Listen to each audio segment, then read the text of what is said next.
IGC News, Lima Olivia Aquaba. I had the latest and hot news in Kwan, and I did a promo. I don't see so we now subscribe or more than say over subscribe. You'll be honest, over click a subscribe button.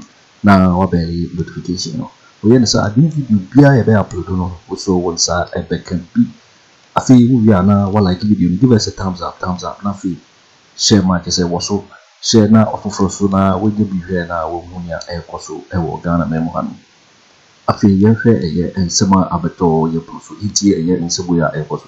Ye beka ye NPP omo prime minister no makwa koyi ye mo Frank Tuni no na ye ade NPP penifo binom omo taitai ye enkofo a omo ta ye wura Honorable Kennedy Agyapong Agyapong achi pa ye na so no omo call prime minister no eno omo yi ye wura His Excellency the Vice President of the land Dr. Bawumia ono ena wombra ni nyina kwada na so still na so no NPP penifo bi egu so ele ha ye Honorable Kennedy na chitai for ye pa na chese enya sengotare hosem asoredi aba atese we die Honorable Kennedy ne driver kasa wo driving ne ko baabia atese wo de car efram no ne eba wo dru wono mo a chese omusi hey ya faka no enya sem ketoa na eye Mr. Frank Adani wo menche o sifi ha sei ye ne no eba betwetwem komo e de afa saade we hu se chese eya hometesem a wo dwen ho a wonti ase Mr. Frank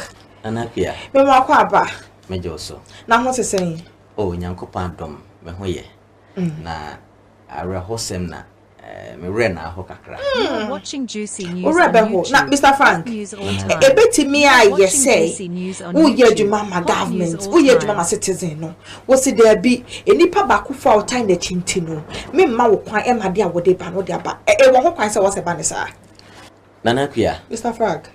So wo ka NPP fo asema obi tenchen a ose uye NDC ni na wakwa akoje NDC fo sika ena wugu NPP fo ani maase enye nokure da ye nyina ye NPP fo na se ento wa na wada Honorable Kennedy Kweku Agyapong ne driver wa driver no fitibra Honorable Kennedy Agyapong beye politics. Wow. Bisi eni your friend Kudus Muhammad.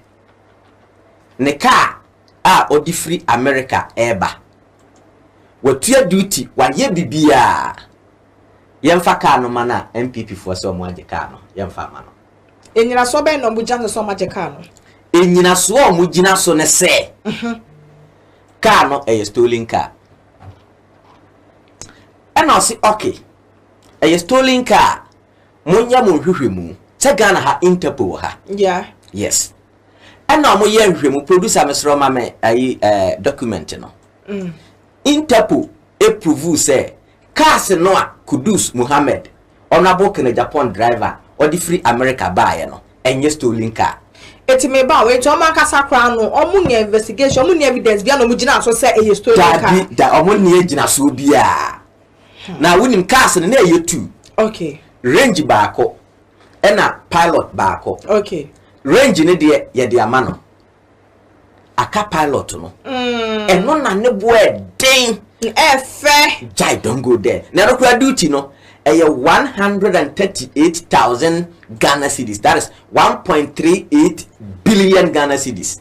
Car back hu duty na sa toka esanso toka the complete house yes na unim omo age car no omo mpese omo de be ma Honorable Kennedy Agyapong driver no eye chief of staff ye ma me Frema Opare oh yes ena national security coordinator ena ye friend no Kwaku Asumani national security coordinator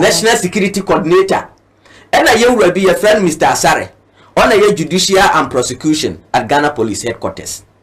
Some panfo we ena omo age car no a omo mpese omo de be ma Honorable Kennedy Agyapong driver.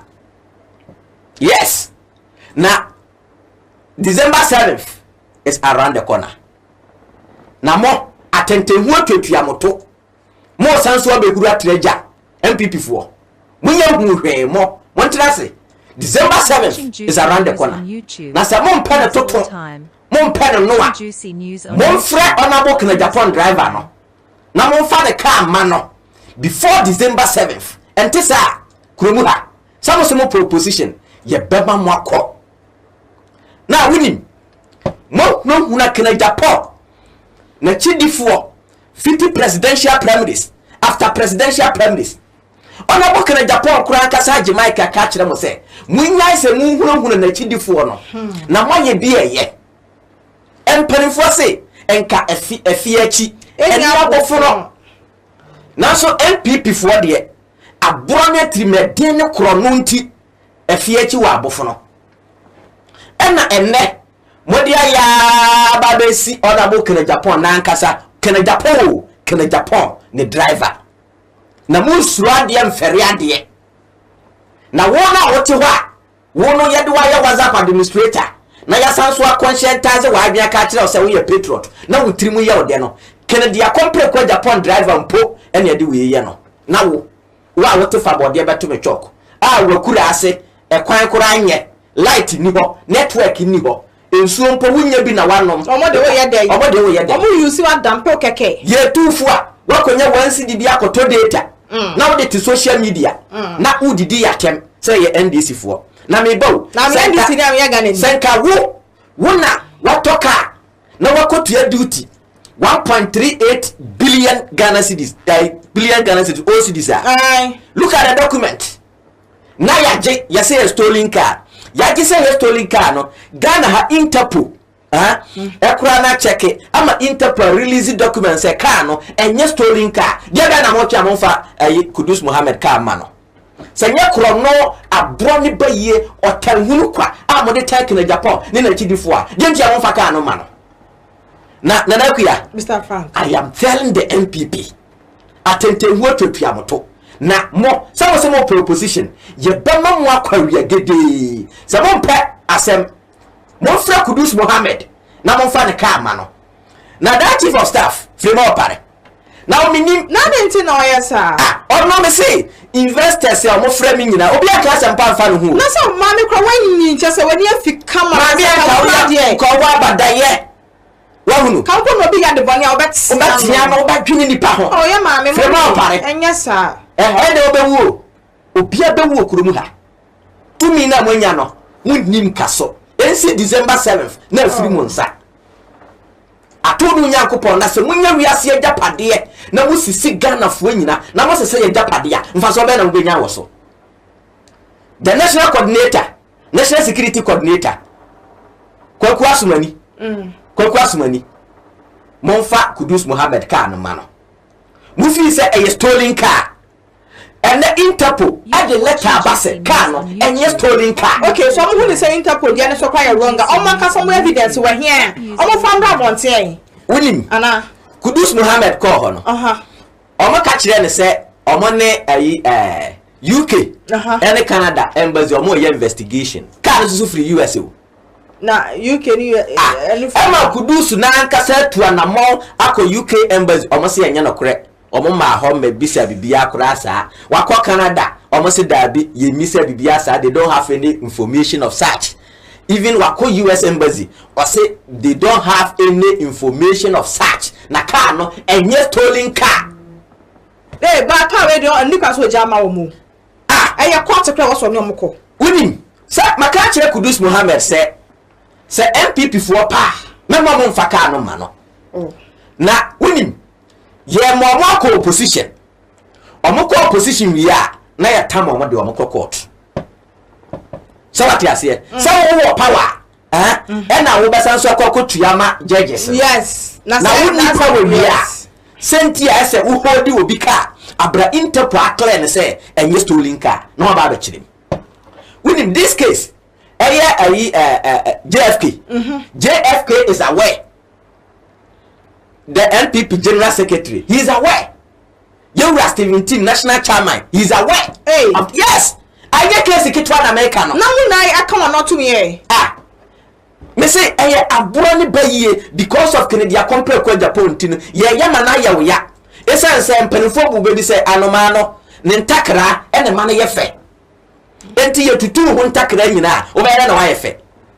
enti Ken Agyapong akidifo no se yetete omo hunu na omo a wo na wo tie kurase a wo support Ken Agyapong no wo be yede no wanya kukuru na so omo obra eti ono no nim se bibi kwa ba na gbe na port fa koje that is it no mo obra Frema Opare bra be na wabo I am daring you people me say I am not afraid of you we nyina mo obra mo metire bra mabo I am waiting for you akromfo asefo me say Frema Opare why na wo frɛ no say we need $200 million I'm never ready Frema Opare akromfo ko ana yade mo ba begu ho no wonder am wakoba beka said they are criminal association of criminals including Nana Akufo Addo. Me say I have Nana Akufo Addo 50 billion corrupt exposé Ghana fuesu esun 2020 after COVID-19 Ghana nisikano investors here already $50 billion eba Mr. Nana Akufo Frema Opare NCC Ladapa what happened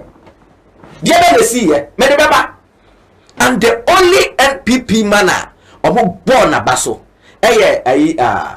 we oh we dey Kennedy na me de baba Jogate okay Honorable Jogate okay omo born abaso oye tuma omo so ono de ono no dwen Ghana ho contract when demand even a pessoa ne botaye nyina ne se Ghana betum pound we say na do asake no You are watching asake from the ministry and how to Jogate nkabi Dabi yes ba nyami be hira no nyami be hira obenya che obenya che yes hema no de ade a me de pen na se bohunu yes that the baba bi e kwa aware na onim se obaba e kwa aware de a eye awofo no so koku yes aha na de eye yi ni se be ma na obaba waro baba no osanso woska na che se ne $2 what wedi yes etina obi anim se ono nso so ye minister MP ope presidential ayi adidie ene ne baba wo kwa akoware de ne sika obegye wo de don't go there omo atrase aye bibia we mbisa nso obegye sin ose da bi ohia wansidi ohia kapre ehia nsa ne baba na sumbe jono nyankopon adom nyame ahira no owo sika ntisa sika na ode ogye afiri ne baba no ku na aye den omo fa nkokobo omo bra na de ehia ne se be ma no behwe ne baba na ama no panin sei na do apam no na simple wangi sika na simple wangi kapre na ka na sika no bewia na do apam no wono omo no se wonka akromfo tim no ho a ye da pamo wo de ayafo ni to empanimfo a ya pam omo afri MPP amamu mu no omo nyina aye omo dwen oman no ho na omo mpekro no we Honorable Kwaku Annan ona no ye deputy finance minister ya pamo ono akasa kwa ne koye later ono kura frɛ no back oso ompe because the ekoso na krono na ekoso na ono no ne krampe ono e be describe na nado ene Dr. Live mu Bawumia mamu say a Ponzi scheme 419 a scam na winning from now wa we MPP ni no what ho u di ni atem afempo na ye ba ye ne kese kudus ka no ye beje ka no one try because mentia say mo say a stolen car interpabem o ma ko check bibia enye stolen car mo fa na de ma nei na akromfo na krono na hihye o mo ma no mo be dai o mo bo Ken Agyapong abro Ken Agyapong ti no mo yesa abofra o se o ma ne ma me no hey Trump ne to da kakaduro ne bento ade kai da bia no o kam amopa sa na se MPP fo mo a mo se mo ma Kennedy Agyapong Agyapong na chidifo ye na no na mo be jeje ye ka mo be sei ye na mo be bugu ye dan no de MPP fo ye ma mo ho so ntomo da ye ina ye MPP fo but no kurenti ye beji Ghana si ho na mo pa manya information say papa jojo tibonsu ne dan de ombetu ya ka ama no okay ya say na de omugu kwan so mo ahye ne da ombetu ya fine okay but kudusu de no mo mpa musuo mo fra na bo Ken Agyapong na mo kan kire ne say ne driver no ba bia ka ne si bia no mo release simple fe yes because very sad so bia bobra na wode ade ba wo se maje ane like what just say ye wo dia yes even na wo pe bia o bia wo nua wo ndo to we he yes say mouse Canada to da wo kwa da mo some de ba mo po duty muntua na kwa we win even in the constitution no there was suspected crime obi ya ade a obetumi suspect ne say ade we ya oye bibi wom yes enti se wo ye na investigation ba na ne ho son a jano na ko mo aka se nya Kudus Mohammed ne kofa Interpol mo aka se na mo control Interpol mo na mo control Interpol sama ye still na anfa we da kwase John Muhammad e akase John Muhammad e bas mo aka se mo special prosecutor mo se na do asanso actual letter come special prosecutor say bas no offer ngu John Dramani Muhammad ni ma se okoye investigation and say John Dramani Muhammad ho son MPP for Kweku Apai ade mo aka sa mo ko appeal me say the one wa cry ne say his excellent na dan Kweku Fado wo ba the we honorable Kennedy campaign na okwa ha na wo ba so dem timi am say the papa I told you say papa cry ne swate wonder Katremanya yo chese ko for Katremanya he na 16 pound the we honorable brai pound na do ho pound na do aba wo ye ni say die me say senka na do dan Kweku Fado be yi obi bonua ya nka nye ne Kennedy Agyapong na ye me wanwa no obiayi na do dan Kweku Fado ma ada to kwesi na because me do one mente ase da bia na me ka kire wo se wonya kromfo a na do be pango afri na mamu na obi wo so wo sa do ba yi di wanimu ehye wo kutu pasha wo me say na do chiri nokore na do ochiri nokore o se Frema Opare a ono oba tanya oye kromfo na oni abadaye Frema Opare mimi nsuro wo ne ensuro wo chena Opa, go and sue me. I am ever ready to face you boot for boot. Kayebeti kuromuha. Akromfo asefo. Amoba beti Ghana soa. Monwe Ghana ho. Kudus Mohammed Kano. Wo ono na oye in charge ya. Ese oma the national security coordinator. Ene Mr. Asare no kwan. No mo release Kano de ma. Okay. So mo kwa do mo wote ho. Yes. Go a. Ono no makwan Kano Kudus nsabe ka. Opa an kan ne. Mami, and the money no cross. So we pay anafa. And you see, me were evidence of corruption ekoso report because obi ya adwuma report ho. And no ankasa fa phone frame. Even was sending an audio of 18 minutes. Say abrochire for the near meba and I Ghana for the near meba na say ade na ode ba no eye papa na ne bo eden a omo wo kwan a omo fa sofa. Enu bi na obodo aye Kudus Mohammed no. Na woni mu say sa de omo ye so nyenne no mo hya ase. We amobrafo a mo tie ye no. Omo beka say ye NDC fo. Na nka wo na wabo bra. Na wakwa akotoka. Na odeba, uba be $15,000. Na uba be du podu tiewe kura na yasanso afaka ho. Mr. Frank, no 1,000 is ka wo hu bi da wo. Eto no ya sa ham ko san ko fo ne ho. Na me mi bisamo. Se Ghana mpere for no na kuya. Se yade se omodwen Ghana ho a.